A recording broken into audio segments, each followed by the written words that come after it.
Praise the Lord. 1 ശമൂവേൽ 4-ാം അധ്യായം 1 മുതൽ 22 വരെയുള്ള തിരുവചനങ്ങൾ.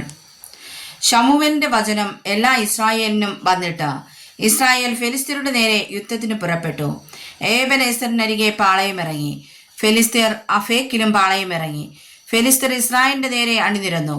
പട പരന്നപ്പോൾ ഇസ്രായേൽ ഫെലിസ്ത്യരോട് തോറ്റുപോയി. സൈന്യത്തിൽ ഏകദേശം 4000 പേരെ അവർ പോർക്കളത്തിൽ വെച്ച് സംഹരിച്ചു.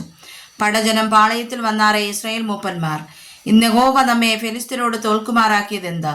നാം ഷീലോവിൽ നിന്ന് യഹോവയുടെ നിയമപ്പെട്ടകം നമ്മുടെ അടുക്കൽ വരുത്തുക. അത് നമ്മുടെ ഇടയിൽ വന്നാൽ നമ്മെ നമ്മുടെ ശത്രുക്കളുടെ കയ്യിൽ നിന്ന് രക്ഷിക്കും എന്ന് പറഞ്ഞു. അങ്ങനെ ജനം ഷീലോവിലേക്ക് ആളയച്ചു. അവർ കെരൂബുകളുടെ മധ്യേ അധിവസിക്കുന്നവനായ സൈന്യങ്ങളുടെ യഹോവയുടെ നിയമപ്പെട്ടകം അവിടെ നിന്ന് കൊണ്ടുവന്നു.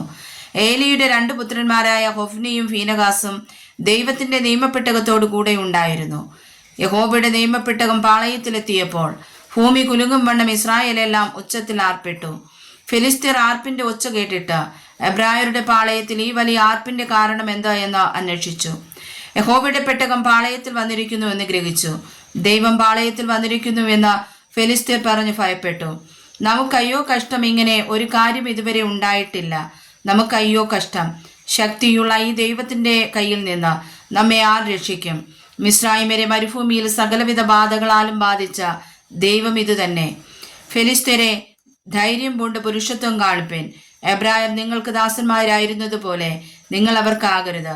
പുരുഷത്വം കാണിച്ചു പൊരുതുവിനെന്ന് പറഞ്ഞു. അങ്ങനെ ഫെലിസ്ത്യർ പട തുടങ്ങിയപ്പോൾ ഇസ്രായേൽ തോറ്റു.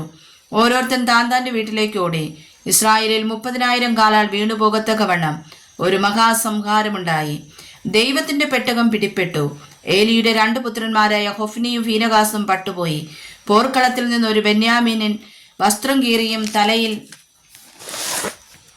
പൂഴി വാരിയിട്ടും കൊണ്ട് ഓടി അന്ന് തന്നെ ഷീലോവിൽ വന്നു.